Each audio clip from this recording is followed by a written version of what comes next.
이적을 행하셨습니다. 특별히 물로 포도주를 만든 이런 이적들은 사람이 할 수 없는 일이지요. 물이 포도주가 되기 위해서는 포도나무가 물을 흡수하고 태양빛을 흡수하고, 그래서 오랜 시간이 걸쳐서 포도가 열매를 맺게 됩니다. 그리고 그 열매를 사람이 따서 이렇게 포도주를 만듭니다. 사람의 수고와 자연의 섭리와 그리고 오랜 시간 끝에 포도주가 만들어지는데, 예수님께서 물을 떠서 갖다 주어라, 갖다 주어서 마셔봤더니 포도주가 되었습니다. 이런 이적은 또 그렇다 치더라도 예수님께서 죽은 사람을 살리기도 했습니다. 나인성 가부의 아들을 살리셨고, 야이로의 딸을 살리셨고, 또 우리가 요한복음에 나타나는 나사로, 예수님의 아주 아끼던 예수님의 친구, 동생, 아우 같은 이 나사로, 이미 무덤에 들어안치되었습니다. 죽은 지 4일, 나흘이 지났는데 예수님께서 살리셨습니다. 이런 것을 우리가 이적이다, 기적이다 이렇게 표현하기도 하지만 표적이라고도 이야기합니다. 표적이라는 말은 표시라는 말과 기적이라는 말, 이 두 가지가 결합된 것이죠. 이런 기적을 행하니까 이분은 보통 사람은 아니구나. 그럼 어떤 분이냐? 표시라는 것이죠. 하나님의 아들이십니다. 그리스도이십니다. 메시아이십니다. 예수님은 그리스도요 살아계신 하나님의 아들이십니다. 나를 드러내는, 나타내는, 표시하는 표적입니다. 그래서 예수님께서 이 나사로를 살리셨을 때 그 현장에 있던 많은 유대인들이 예수님을 하나님의 아들로, 메시아, 그리스도로 이렇게 영접하고 믿는 역사들이 일어났습니다. 이 작은 믿음이 사실 얼마나 크겠습니까? 우리가 한번 교회에 와서 은혜 받고, 또 집회에 가서 은혜 받고, 기도원에 가서 기도하고 은혜 받았다고 해서 또 집에 오면은 또 비슷할 거잖아요. 그렇지만 그 순간만큼은 예수님이 우리 민족이 그토록 오랫동안 기다렸던 그리스도이십니다. 하나님의 아들이십니다. 여호와 하나님 감사합니다. 우리의 조상들이 그토록 500일만 기다렸던 하나님의 아들 그리스도 영원한 왕을 보내주셨네요. 이 표적을 보고 많은 유대인들은 그렇게 생각을 했습니다. 그래서 예수님을 가슴에 믿었습니다. 근데 이 표적에 대한 반작용도 있더라는 것입니다. 반작용이라는 것이 물리학, 과학 용어입니다. 밀면은 그냥 쑥 밀리면 좋은데 이게 반탄력이 있어가지고 반발하는 힘이 있다는 것이죠. 끌어당기면 딸려오면 좋은데 또 나가려는 힘이 있습니다. 이 자연계에서는 이런 것을 통해서 이렇게 균형이, 질서가 잡혀져 갑니다. 우리는 참 상상할 수가 없어요. 과학자들이 하니까 그런 줄 아는 것이지. 이 지구가 돌고 있습니다. 24시간에 한 바퀴 돌아요. 그리고 또 1년에 한 바퀴씩 태양을 돌고 있습니다. 돌고 있으면 머리가 어지러운데 저는 전혀 느끼는 게 없는데요. 너무 크고 너무 빨리 도니까 우리가 못 느낀다고 합니다. 이렇게 당기는 힘이 있고 또 나가려고 하는 힘이 있고 작용하는 힘이 있고 반작용이 있고, 이런 균형관계 속에서 이 우주 질서가 또 이 세상이 이렇게 잘 돌아간다는 것이죠. 그런데 믿음의 세계에서는 하나님의 말씀에 대해서 우리는 순종하는 것이 올바른 자세입니다. 어쩌면 이 자연 세계, 자연 질서도 하나님의 말씀대로 운행하는 것이지, 하나님, 나는 오늘 하루 좀 쉬겠습니다. 하나님, 나는 오늘 하루는 좀 거꾸로 한번 살아오겠습니다. 이렇게는 돌아가지 않는 것 같아요. 그래서 거시적으로 바라본다면 하나님의 말씀에 대해서 우리는 순종하고 살아갈 때 그것이 순리요, 은혜 받는 길이요, 복 받는 길이요, 구원의 길인 줄로 믿습니다. 아멘. 그래서 예수님께서 이 표적까지 보여주시면서 죽은 나사로를 살려주는 이 표적을 보여주시면서 예수님은 그리스도시요 하나님의 아들이시요 메시아이심을 분명하게 선언하셨습니다. 그리고 그 가운데 있는 많은 유대인들이 오 할렐루야 여호와 우리가 오면만 그토록 기다렸던 하나님의 아들 그리스도를 보내주셨네요. 그렇게 믿었습니다. 하지만 그 표적에 대한 반작용도 있더라는 것이죠. 반발하는 힘도 있더라는 것이죠. 그 사람들은 쪼르르 달려가서 바리새인들에게 갔습니다. 그리고 표적을 보고 믿는 것이 아니라 바리새인에게 가서 고자질했습니다. 고소했습니다. 이 사람이 이런 일을 했는데요. 그 이야기를 듣고는 바리새인들이 깜짝 놀랐습니다. 그리고 즉시 산헤드린 공의회가 모였습니다. 이 산헤드린 공의회는 이 유대가 독립운동을 하면서 그 독립을 위해서 목숨을 걸었던 그 투사들 가운데 뒤쪽으로 나눠집니다. 한쪽은 사두개인, 한쪽은 바리새인 이렇게 나눠지는데 사두개인은 집권적인 권력을 가진 사람들입니다. 바리새인들은 하나님의 율법을 연구하고 좀 율법에 좀 맞춰서 살려고 하는 경건주의 부분입니다. 이 바리새인들이 사두개인들 보니까 나누니까 안 되겠거든요. 그래서 자기들끼리 원로 회의를 만들었어요. 그게 원래 산헤드린 공회입니다. 근데 이 사람들이 원로들이 모여서 언론을 하고 결정을 하고 하니까 이게 상당히 영향력이 있거든요. 백성들이 이야기를 들어요. 그러니까 사두개인 쪽에서 야, 우리도 조금만 참석하자 하면서 한 사람, 두 사람 집어넣다가 예수님 당대 이 로마 제국이 다스릴 때는 이 산헤드린 공회를 사두개파, 대제사장, 제사장 그룹이 딱 장악을 했습니다. 그래서 이 산헤드린 공회의 의장은 대제사장이 맡아요. 그래서 대제사장이 자 오늘 밤 회의 좀 합시다 하면 쪼르륵 달려가는 것이죠. 오늘 밤 회의 같은 경우는 공식적인 회의보다는 좀 은밀하게 자기들끼리 모인 은밀하게 모인 것 같아요. 여기에서 첫마디가 이겁니다. 사회자, 의장, 대제사장이 첫마디가 이거예요. 어떻게 하면 좋을까? 예수님이 민간에 저렇게 표적을 행하는데 물로 포도주를 만드는 건 그렇다 치더라도 죽은 사람까지 살려내니 우리가 어찌하면 좋을꼬? 이겁니다. 여기에 대해서 감론을박이죠. 감론을박. 뭐 어떻게 할 수가 있겠습니까? 뭐 하지 말자고 합시다. 저 갈릴리에 가서 예루살렘에 오지 말고 갈릴리에서만 하라고 합시다. 뭐 서로 이야기들이 있겠죠. 강경한 이야기도 있고 온건한 이야기도 있고 그리고 그 중에는 니고데모나 아리마대 사람 요셉 이 사람들도 산헤드린 공의의 경원을 같아요. 그러니까 이 사람들은 예수님을 잘 아니까 또 소수 의견이겠지만 우리가 예수님이 특별히 죄를 범한 것도 없는데 우리가 이렇게 모여서 거기에 대해서 감론을박한다는 것이 바람직하지 않습니다. 뭐 이런 이야기를 했을 거예요. 이 지금 중구난방입니다. 뭔가 모여지지 않아요. 이럴 때 대제사장 가야바가 한마디 합니다. 가야바라는 사람은 세상적으로 볼 때 대단한 사람입니다. 주후 18년에서 36년, 18년 동안 대제사장직을 수행합니다. 원래 구약에서 대제사장직은 종신직입니다. 죽을 때까지. 그런데 로마 제국은 이건 정치적으로 이용해서 조금 마음에 안 들면 싹 바꾸고 그랬습니다. 그래서 평균 2년에서 3년입니다.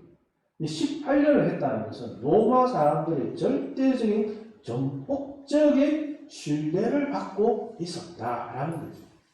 그 장인 어른이 안나스 대제사장, 전직 대제사장, 집안이 지금 해먹고 있으니까 이 사람들은 로마 제국의 입장에서는 아주 로마 제국 사람들이 볼 때에 신뢰할 수 있는 사람이에요.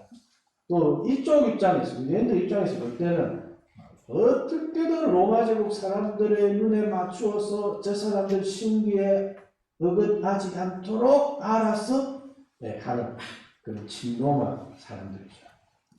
자, 이 대제사장 가야바가 아주 중요한 이야기를 합니다.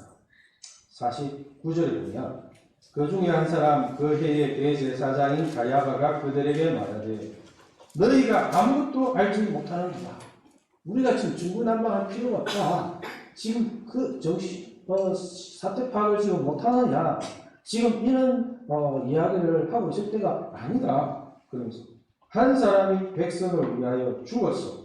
온 민족이 망하지 않게 되는 것이 너희에게 유익한 줄을 생각하지 아니하는도다. 굉장히 놀라운 이야기입니다. 우선은 이거는 이제 정치적으로 그 당대의 관점에서 본다는 대제사장, 가야, 친로마 정책을 제일 앞장서서 유대사에서 행하고 있는 이 가야바의 입장에서 본다면 예수님은 우리 민족을 위해서 지금 이 우리 민족을 위해서 희생양이 되어야 합니다. 대신해서 우리 민족 대신해서 예수님은 죽어야 한다라고 그렇게 말하고 있는 것입니다. 예수님께서 이런 표적을 행하면 행할수록 어떤 현상이 생기냐면 예수님의 추종자들이 생깁니다. 야, 예수님은 정말 하나님의 아들이십니다. 그리스도이십니다. 메시아이십니다. 안 그래도 나사로의 다시 살아난 것을 보고 많은 유대인들이 예수님을 믿었더라. 예수님의 추종자가 되었더라 라는 말이죠. 예수님의 추종자가 많이 생기면 생길수록 지금 잘 셋업되어 있는 이 질서가 변형이 생깁니다. 로마 제국이 정치적으로 다스리고 종교적으로는 대제사장 가야바를 중심으로 산헤드린 공회에 의해서 딱 잡혀져 있는 이 질서가 예수님이 들어오고 그 예수님을 중심으로 사람들이 생기면서 이 지금 기존의 질서가 지금 균열이 생깁니다. 그러면 로마 제국 사람들의 입장에서는 볼 때 이거 뭐야? 예수를 중심으로 사람들이 모이네. 예수를 다윗이 왕이라 그러네. 유대인의 왕이라 그러네. 그러면 이거 독립운동하려는 것 아닌가? 이렇게 로마는 이런 관점에서 볼 수가 있다는 것이죠. 그렇게 되면 로마의 군대가 예루살렘으로 쳐들어올 텐데 그러면 우리 모두가 다 죽을 것이다. 자신들이 대제사장 직인이 산헤드린 공의회 의원이니 하는 이런 기득권은 말할 것도 없고 이 예루살렘에 다시 한번 전쟁이 일어날 것이다. 그 옛날 바벨론의 느부갓네살이 들어와서 예루살렘을 초토화하고 수많은 사람들이 죽고 포로로 끌려가고 70년 동안 포로 사이 노예 사이 끝에 미안해서 이렇게 예루살렘 도성을 이렇게 힘들게 어렵게 지켜왔는데 예수님이 계속해서 표적을 행하고 사람들 가운데 가르치고 저렇게 놓아두면 또다시 이제는 로마 제국에 의해서 이 예루살렘 도성이 초토화되고 우리와 우리의 가족, 우리의 민족이 또 로마 사람들의 포로로 끌려가고 노예살이를 하게 될 텐데 이걸 가만히 있을 것이냐? 이렇게 말합니다. 그러니까 그동안 감동을박 중국 남방 하는 대의석상이 조용해졌어요. 그리고 그 자리에서 예수님을 죽이자. 우리 민족을 구원하기 위해서 예수님을 죽이자. 이렇게 예수님을 죽이기로 결의하고 그 예수님을 죽이는 명분이 민족의 구원이라는 거창한 명분까지 세우고 있었습니다. 그러니까 공개적으로 예수님을 현상금을 거는 거죠. 누구든지 예수님을 보는 사람은 신고하시오. 그래서 예수님의 이 복음이라는 것은 복음이라는 것은 예수님에 관한 소식이고 그 예수님에 관한 소식은 예수님의 아주 간결하게 이야기합니다. 예수님이 죽으시고 장사 지낸 바 되시고 부활하신 소식입니다. 어떤 사람도 부활한 사람은 없지만 우리 잠깐 살아나긴 했지만요. 부활한 사람은 없지만 그러나 부활을 하기 위해서는 죽어야 됩니다. 안 죽고 나 부활했다 이렇게 말할 수는 없는 거거든요. 예수님께서 부활하셨다 하면 그것은 예수님께서 한번 죽으셨다라는 것인데 그러면 왜 죽었는데 어떻게 죽었는데 하는 부분에 있어서 오늘 본문이 답을 주는 겁니다. 이 가야바와 산헤드린 공회의 사람들의 관점에서 우리 민족을 구원하기 위해서 한 사람을 죽임으로써 로마 제국과 이렇게 미묘한 갈등 관계에 쌓이지 않고 지금처럼 평화롭게 살기 위해서 예수님을 죽입시다. 그래서 예수님은 이스라엘 민족을 위한 희생양으로서 예수님은 이렇게 죽게 된 것이지요. 그런데 이 가야바, 대제사장 가야바가 굳이 불식간에 자기가 뭐라고 한마디를 한 겁니다. 근데 이 말이 사실은 굉장한 영적 의미가 있다는 것이죠. 굉장한 영적 의미가 있다. 그거는 이런 겁니다. 바벨론의 느부갓네살이 대군을 이끌고 갈그미스에서 주전 605년 갈그미스에서 애국과 아수르의 연합군과 전쟁을 합니다. 이 전쟁이 이 중동의 판도를 결정하는 굉장히 중요한 전쟁인데 이 전쟁에서 바벨론이 승리합니다. 애국은 완전히 패퇴해서 이제 더 세력이 이제 더 나타나지 못하고 아수르는 역사에서 완전히 사라집니다. 자, 여기에서 어떻게 하겠습니까? 대성을 거두었으니까 이제 돌아가면 되는 거죠. 돌아가서 개선식을 하면 되는데 여기서 돌아가지 않고 귀국하지 않고 남진을 합니다.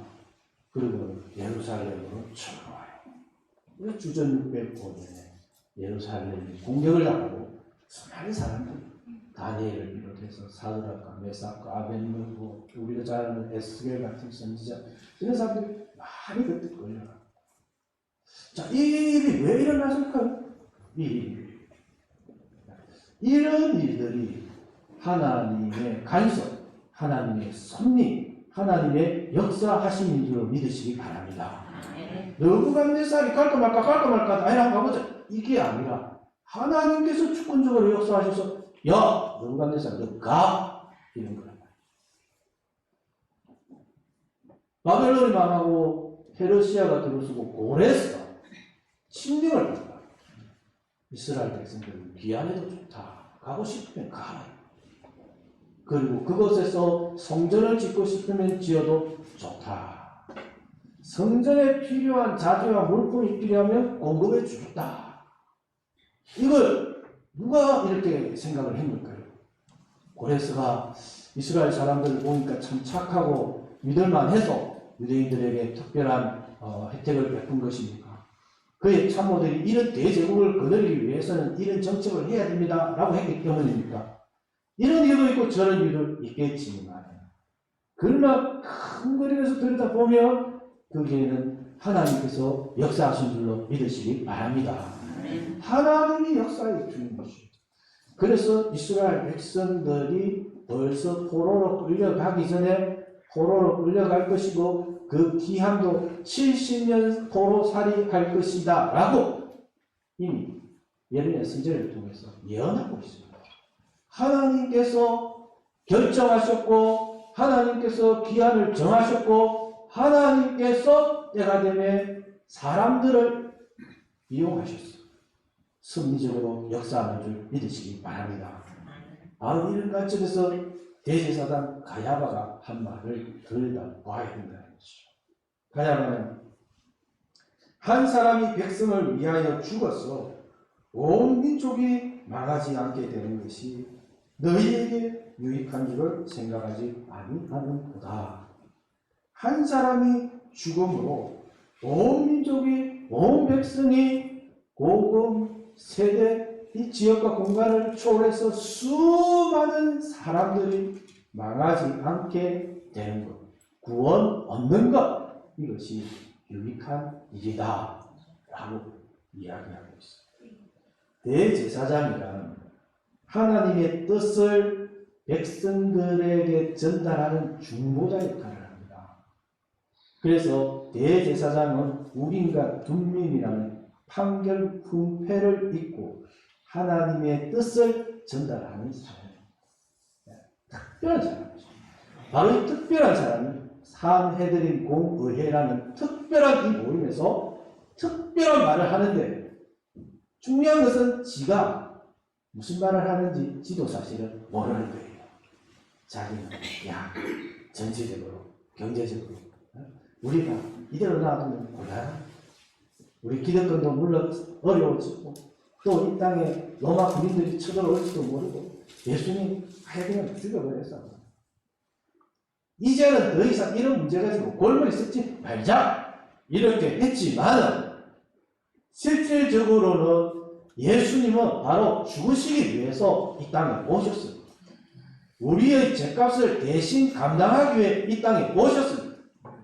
예수님이 하늘과 땅의 모든 권세를 소유하기 위해서는 부활하셔야 되고, 부활하기 위해서는 죽으셔야 돼요. 그래서 예수님께서 이 인자에게 영광이 있을 것이다, 이 인자가 영광을 받으려 합니다 라고 할 때 예수님이 영광이라는 단어를 사용할 때는 이 십자가 죽음이 조금 더 가까이 왔다 라는 것을 의미하고 있습니다. 우리는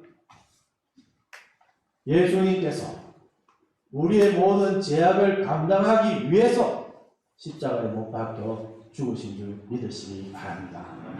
산헤드린 공의에서 예수님을 죽이고자 모의하고 언론하고 은밀하게 결정하는 이 모임에서 가야바 대제사장은 바로 하나님의 뜻을 전하고 있습니다. 자기도 모르게 언론 중에 이 구속의 계획, 하나님의 구속의 계획을 표현하고 있습니다. 예수님께서 죽으시는 것은 모든 사람을 위해서, 흩어져 있는 모든 사람을 위해서, 죄악으로 인해서 하나님이 지으신 이 창조 질서가 파괴되고 수많은 사람들이, 모든 사람들이 죄의 노예살이를 하고 있는데, 이 노예살이를 종식시키고 하나님의 영원한 집으로 인도하기 위해서, 구원하기 위해서 예수님께서 우리 대신에 죽는 것이다 라는 것을 이렇게 표현하고 있습니다. 그래서 복음이란 그리스도께서 우리 죄를 위하여 죽으시고 장사 지낸 바 되셨다가 성경대로 사흘 만에 다시 살아나신 것이에요. 그런데 고린도전서 15장 3절 4절을 보면 성경대로라는 표현을 두 번 쓰고 있습니다. 성경대로 그리스도께서 우리 죄를 위하여 죽으시고 장사 지낸 바 되셨다가 성령대로 사흘 만에 다시 살아나셨습니다. 어떻게 죽으셨을까에 대해서는 가야바의 장계, 산헤드린 공회의 어떤 그런 엄밀한 결정, 이걸 통해서 죽지만 그 가운데 하나님의 섭리가 있는 것을 우리가 보았습니다. 성경대로라는 말은요, 바로 이것입니다.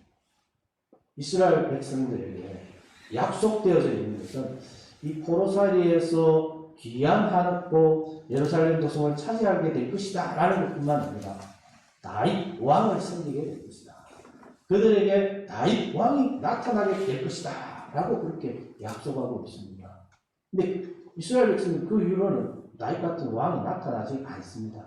아니, 다윗 왕 시대처럼 그렇게 아주 강력한 독립국가를 이루지 못해요.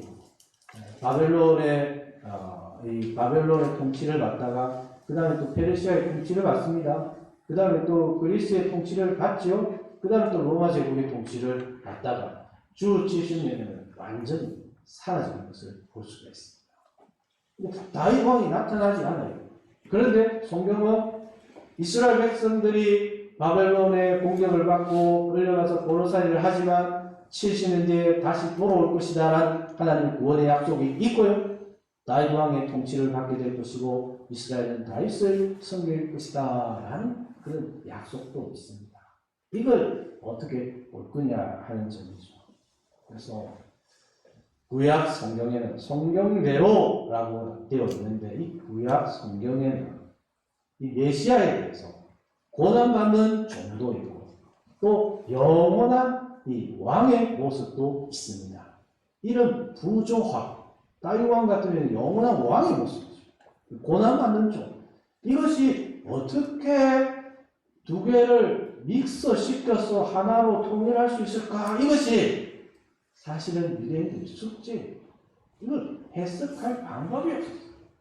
그런데 바로 이것이죠. 예수님께서 우리 죄를 위하여 죽으시고 여기에서 고난의 종의 모습이 나타나죠. 누구 때문에? 우리 죄 때문에 죽으시고 장사 지낸 바 되시고 여기에서 고난받는 종의 모습이 나타나는 것이죠. 사흘 만에 다시 살아나시사 여기에서 다윗 왕의 모습이 나타나는 겁니다. 메시아의 모습, 영광의 왕의 모습이 여기에서 나타나는 겁니다. 그러니까 구약 성경에 서로 융합될 수 없는 아주 큰 두 가지의 주제가 이 복음 안에서 예수 그리스도의 죽으심과 부활하심 속에서 완전히 하나로 통일되는 것을 볼 수가 있습니다. 예수님을 빼버리면 구약 성경이 제대로 해석이 안 된다는 것이죠. 여기는 이 소리 해놓고 저기는 저 소리 해놓고 딱 이상하네.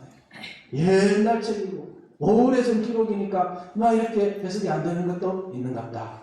내가 아직 부정해서 그런갑다. 아니래. 예수님께서 우리의 죄 때문에 죽으시고 부활하시고 이것을 그 뼈에다 집어넣으면 이것이 일통하게 해석이 되는 것을 볼 수가 있습니다. 필요 충분 조건은 예수님의 죽으심과 부활하심입니다. 이런 결정에 대해서 예수님도 반작용으로 또 다른 행동을 하시죠. 예수님은 이렇게 좀 조용한 마을로 가시죠. 그곳에서 이런 사내의 공의 이런 결정들의 소식을 들으시고 예수님은 조용한 마을로 가셔서 그곳에서 기도하시고 제자들을 가르치시고 그러면서 십자가를 향해서 한 걸음 가십니다. 무슨 말이냐면요. 예수님은 하나님의 뜻을 알고 있을 뿐만 아니라 하나님의 때를 기다리기도 하신다는 것이죠. 우리는 때로 어렵고 힘들 때 하나님의 말씀을 묵상하고 기도하고 하면서 하나님의 뜻을 발견하기는 하는데 그 하나님의 때를 기다림에 있어서 우리가 또 마음이 급할 때가 많습니다. 그래서 원망할 때도 있고 실망할 때도 있고 자책할 때도 있고 그렇습니다. 이 나사로를 살리고 놀라운 표적을 해가지고 수많은 사람들이 따르는 이런 가운데 또 다른 반작용, 예수님을 죽이고 비난하는 그런 반작용도 있고 또 그런 것 속에서 또 자신을 감추시고 또 경건을 추구하시고 하나님과의 깊은 시간을 가지면서 하나님의 뜻을 더 깊이 깨닫고 하나님의 뜻을 기다리는 우리 예수님의 모습을 봅니다. 믿음은 예수님을 바라보는 것입니다. 나를 사랑하시사 나의 죄를 위해 십자가에 못 박혀 죽으신 예수님만 바라보는 것이 믿음입니다. 전체를 위한다는 명목으로 사랑을 죽이는 가야바가 참된 지도자, 능력 있는 지도자, 존경받는 지도자가 아니라 별 볼 일 없는 나 한 사람도 챙기고 사랑하시고 찾아오시고 기꺼이 나를 구원하기 위해 십자가에 못 박히시는 예수 그리스도, 그분이 우리의 참된 목자요 하나님의 아들이시요 우리의 진정한 구원주인 줄로 믿습니다. 한 주간도 예수님만 바라보고 예수님을 묵상하고 예수님과 함께 동행하는 그리하여서 믿음의 그 길을 걸어가는 우리 축복은 모든 가족들 될 수 있기를 주님의 이름으로 축복합니다. 말씀을 기억하면서 찬송